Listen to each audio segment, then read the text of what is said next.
Hello दोस्तों, स्वागत है आप सभी का द टारगेट लॉ में। और सबसे पहले आज मैं थोड़ा सा खुद को इंट्रोड्यूस कर देती हूँ। मैं एक लीगल एडवाइजर हूँ। किस डिपार्टमेंट में हूँ वो थोड़ा सा कॉन्फिडेंशियल है, इसलिए आपके जो क्वेश्चंस आते हैं मैं उसमें उसका रिप्लाई नहीं कर पाती हूँ। ठीक है, तो बस इतना सा आप समझ लीजिए। ठीक है, और सबसे जो बड़ी बात है, शुरू करने से पहले आप सभी को स्वतंत्रता दिवस की हार्दिक शुभकामनाएं। जो हर घर तिरंगा हमारी मुहिम चल रही है, आप सभी उसमें अपना ज्यादा से ज्यादा सहयोग करें। अच्छा लगेगा, देश के लिए है। ठीक है, यहाँ कोई धर्म जाति की बात नहीं है। ठीक है, अगर हम बात करें तो भाई जो आपके इतने सारे डाउट्स हैं, इतने सारे क्वेश्चंस हैं जिनको लेके आप बहुत ज्यादा परेशान हैं। अब मेरे जो बहुत सारे जो मेरे दोस्त हैं या जो मैं मेरे भाई और बहन जो भी आप समझते हो, वो मतलब सभी आपको रिप्लाई देते हैं, आपको जानकारी भी मिलती है दूसरे प्लेटफॉर्म से। मैं ये नहीं कहती, सभी अपने जो भी आपके गुरुजन हैं जिन पर भी आपको विश्वास है, आप विश्वास करते हैं, वो आपको जानकारी देते हैं। लेकिन फिर भी आपके माइंड में डाउट बना हुआ है, तो मैं पर्सनली पहले तो आपको रिप्लाई करती हूँ। हर एक कमेंट का, जो हर एक आपका क्वेश्चन रहता है उसका कमेंट रिप्लाई करती हूँ। लेकिन फिर भी अगर कुछ आपका कोई छूट जाता है तो आपको माइंड नहीं करना है, क्योंकि टाइम की बड़ी शॉर्टेज रहती है। ठीक है, कोशिश फिर भी मैं आपको करती हूँ कि मैं सबका रिप्लाई करूँ। ठीक है, तो अगर हम बात करें, जो मैंने इस वीडियो में आपके देखो जो आपका कट ऑफ से रिलेटेड डाउट है वो मैंने इस वीडियो में नहीं लिया है।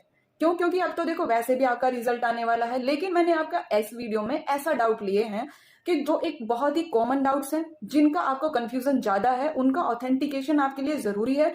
वरना क्या होगा कि आप मेरिट में भी आएंगे, आप हर एक चीज को प्रॉपर करेंगे, फिर भी आपका सिलेक्शन कैंसिल हो जाएगा। तो वही कुछ टॉपिक हैं, जो आपके डाउट्स हैं वो आज मैं डिस्कस करूंगी। कुछ जो रह जाएंगे उनको मैं नेक्स्ट वीडियो में डिस्कस करूंगी। ठीक है, तो आपको ये नहीं कहना है कि मैम ने हमसे कहा था कि नेक्स्ट वीडियो में डिस्कस करने वाली हूँ लेकिन नहीं किया। मेरिट से रिलेटेड डाउट भी आपका मैं एक वीडियो में डिस्कस करूंगी पूरा जोन वाइज। ठीक है, तो अगर हम बात करें, आज हम अगर पहला डाउट लेते हैं कि भाई सबसे बड़ी जो हमारा आता है एज क्राइटेरिया, कि एज क्राइटेरिया क्या है। तो एज जो हमारी काउंट होगी वो होगी हमारी 2019 तक, क्योंकि जो आपकी जो ये वैकेंसी है, जो आपका फॉर्म फिलअप हुआ था वो 2019 में हुआ था।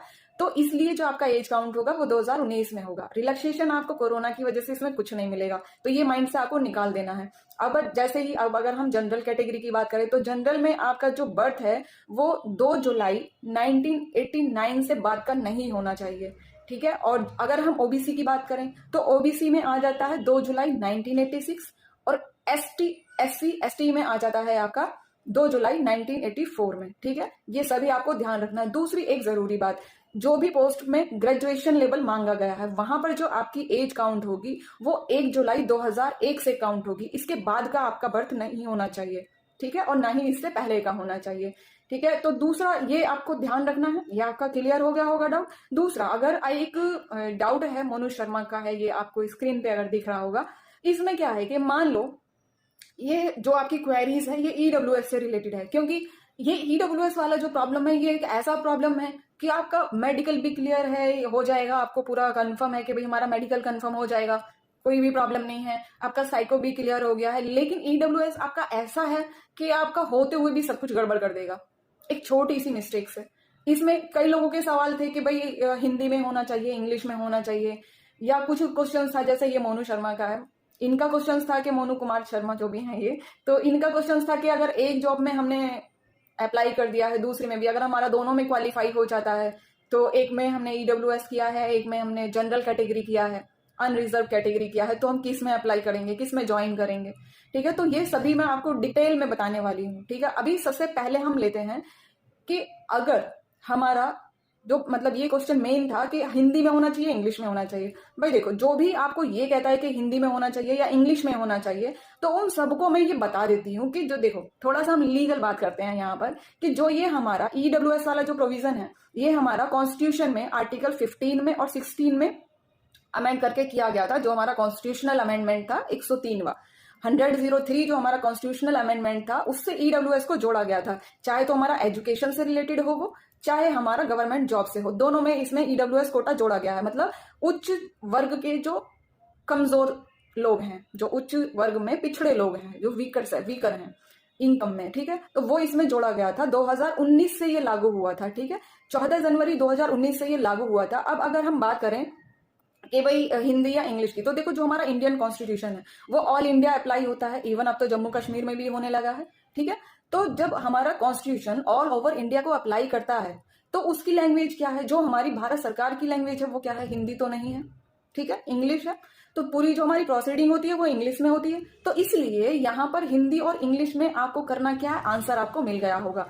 आपको क्या करना है, आपको इंग्लिश में चाहिए, क्योंकि जो ये हमारा प्रोविजन है ईडब्ल्यूएस वाला, ये स्टेट का प्रोविजन नहीं है, ये हमारा सेंटर का प्रोविजन है। ठीक है, जो हमें ये कोटा मिला हुआ है ये स्टेट का स्पेसिफिक नहीं है, ये सेंटर से हमें मिला है, तो इसलिए ये आपको इंग्लिश में ही चाहिए। दूसरी एक और बात, अगर आपका केवल ईडब्ल्यूएस आपके पास है, वो केवल सफिशियंट नहीं है। इसमें आपको करना क्या है, ईडब्ल्यूएस की जो भी डिटेल, जो भी चाहे आपका इनकम से रिलेटेड हो, आपका नाम हो, एड्रेस हो, जो भी हो, जो आपने डिटेल ईडब्ल्यूएस में डाली है फॉर्म फिल करते टाइम पर, ठीक है, तो वो सारी डिटेल को आपको प्रूव करना होगा, वरना आपका ईडब्ल्यूएस तो जाएगा ही जाएगा और आपका सिलेक्शन भी जाएगा। ऐसा नहीं है कि आप ये बोल दो कि जी गलती से हो गया। अगर आपका 1%, अगर आपका लक अच्छा रहा और आपका ने ये कहा कि भी गलती ऐसा हो गया कि भाई आपका ईडब्ल्यूएस है, आपका सर्टिफिकेट नहीं है, तो वहां ये देखा जाएगा कि आप जनरल कैटेगरी की जो भी फॉर्मेलिटीज हैं, क्या उनको आप प्रॉपर फिलअप कर रहे हो या नहीं कर रहे हो। अगर नहीं कर रहे होगे, जैसे ये क्वेश्चन है कि हमने एक जॉब में जनरल कैटेगरी में कर दिया है, एक में हमने ईडब्ल्यूएस कर दिया है, किस में हम ज्वाइन करेंगे, तो क्या हमें ईडब्ल्यूएस का रिजर्वेशन मिलेगा या जनरल कैटेगरी का मिलेगा। तो आप ज्वाइन तो किसी में भी कर सकते हैं, ऐसा कुछ नहीं है कि आप ईडब्ल्यूएस वाले में करेंगे या जनरल कैटेगरी में करेंगे। इसमें भी हमारा ये कौन, मैं जो बता रही हूँ आपको ये ऑथेंटिक है, क्योंकि हमारा कॉन्स्टिट्यूशन में क्लियरली लिखा हुआ है ईडब्ल्यूएस का, आपको पता ही होगा। ठीक है, तो वहां पर क्या होगा कि आप अगर अपर कैटेगरी में, जहां आप जनरल कैटेगरी में आपने ईडब्ल्यूएस नहीं लगाया है, वहां आपका अगर वो आप पूरी रिक्वायरमेंट फिलअप करते हो तो आप अनरिजर्व कैटेगरी में आओगे, वहां आपका ईडब्ल्यूएस की जरूरत नहीं पड़ेगी। लेकिन अगर आपने ईडब्ल्यूएस की जो डिटेल है वो आपने फॉर्म में फिल करी है, तो फिर आपको वो प्रूफ करनी पड़ेगी। मान लो अगर आपने, भाई सब तो ये तो सबको चिंता है कि ईडब्ल्यूएस बनवाना है, देना है हिंदी में, इंग्लिश में, लेकिन मेन प्रॉब्लम नहीं पता कि क्या होने वाली है, जिसकी वजह से सिलेक्शन कैंसिल हो जाएगा। वो क्या है, वो है आपका जो आपने, मान लो कि आपने ईडब्ल्यूएस में इनकम लिखी है 50,000, जैसे कि एक ये भी डाउट था कि 50,000 हमने उसमें लिखी है फॉर्म फिलअप जो किया था, तो वो 50,000 आपको प्रूफ करनी है। कैसे प्रूफ करनी है, वो आपको इनकम सर्टिफिकेट बनवाना पड़ेगा। और जनरल कैटेगरी में इनकम सर्टिफिकेट बनवाने में थोड़ी सी मुश्किल आपको हो सकती है, तो सबसे पहले आपको वो रिक्वायरमेंट पूरी करनी है। ठीक है, सबसे पहले जो आपने डिटेल, मान लिया आपने एड्रेस जो आपने डाला है ईडब्ल्यूएस में, वो एड्रेस के पास, आपके पास में एड्रेस प्रूफ होना चाहिए। जो इनकम आपने उसमें डाली है वो इनकम का आपके पास सर्टिफिकेट होना चाहिए। जो कास्ट आपने उसमें डाली है वो कास्ट का आपके पास में कास्ट सर्टिफिकेट होना चाहिए। अगर ये चीजें ईडब्ल्यूएस के साथ में नहीं है तो आपका सिलेक्शन कैंसिल भी हो सकता है, पूरे चांसेस हैं। ठीक है, आप ये नहीं कह सकते कि भाई गलती से डल गया था, या हमारे पास अभी अवेलेबल नहीं है। ठीक है, और ज्यादा डिटेल में अगर आपको कुछ भी जो आपके, देखो फिर वीडियो बहुत लंबा हो जाएगा, डाउट्स तो बहुत सारे हैं, आंसर भी मैं बहुत सबका भी करना चाहती हूँ, लेकिन फिर भी हम नेक्स्ट वीडियो में दोबारा से 1 या 2 दिन में जल्दी ही मैं जो बाकी के आपके डाउट्स हैं वो सब क्लियर करने वाली हूँ नेक्स्ट वीडियो में। फिर भी अगर किसी को ये लगता है कि हम मैम से पर्सनली और जो बात करना चाहते हैं, तो आप टेलीग्राम ग्रुप ज्वाइन कर सकते हैं, वहां आप मुझसे पर्सनली डीएम कर सकते हैं, पर्सनली कांटेक्ट कर सकते हैं। लिंक मैं इस वीडियो में शेयर कर दूंगी। ठीक है, तो ईडब्ल्यूएस का आपको बिल्कुल भी हल्के में नहीं लेना है हल्के मतलब लापरवाही बिल्कुल नहीं करनी है आपको। अगर ईडब्ल्यूएस है और जो मैंने चीजें बताई हैं ये आपको अवेलेबल करनी है। कोई आपसे कुछ भी कहे, आपको उसकी बातों में नहीं जाना है, क्योंकि मेरे जो प्रिय दोस्त हैं कुछ एडवाइस देने वाले होते हैं, मैं उनको बाबा लोग बोलती हूँ कि उनको खुद का तो अपना कुछ होता नहीं है, लेकिन वो दूसरों का भविष्य बर्बाद करने वाले होते हैं कि खुद को उनको कुछ करना नहीं है। कमेंट ऐसा कर दो और जो बच्चे हैं उनको ऐसी इन्फॉर्मेशन दो जो वो कंफ्यूज हो जाएं और उनका खुद का तो हुआ नहीं, उनका भी कुछ बर्बाद हो जाए। ठीक है, तो आपको उनकी बातों पर विश्वास नहीं करना है। आपको ईडब्ल्यूएस से रिलेटेड अगर और भी आपका अगर कोई भी क्वेश्चन बचा है वो मुझे आप जरूर कमेंट बॉक्स में कमेंट करिए, या जैसे आपका मेडिकल आपका एक बचा है, वो मैंने बोला था, वो भी मैं आपका बताने वाली हूँ जल्दी ही। जो नेक्स्ट वीडियो आएगा रिसेंटली आ जाएगा 1 या 2 दिन में, क्योंकि अभी टाइम ड्यूरेशन ज्यादा हो जाएगा। ठीक है, वो भी मैं आपको डिस्कस करूंगी। कुछ और भी अगर आपका कोई भी क्वेरीज है तो वो भी आप मुझे कमेंट बॉक्स में कमेंट करके बताइए, क्योंकि देखो भविष्य का सवाल है, फ्यूचर पूरा डिपेंड करता है। एक छोटी सी माइनर मिस्टेक्स अगर वो खराब होता है तो वो बहुत ही बुरा होगा। ठीक है, तो आप उसको जरूर शॉर्ट आउट कर लीजिए पहले ही। ठीक है, चलो मिलते हैं फिर जल्दी ही नेक्स्ट वीडियो में आपसे। ध्यान रखिए सभी अपना, और बाय बाय।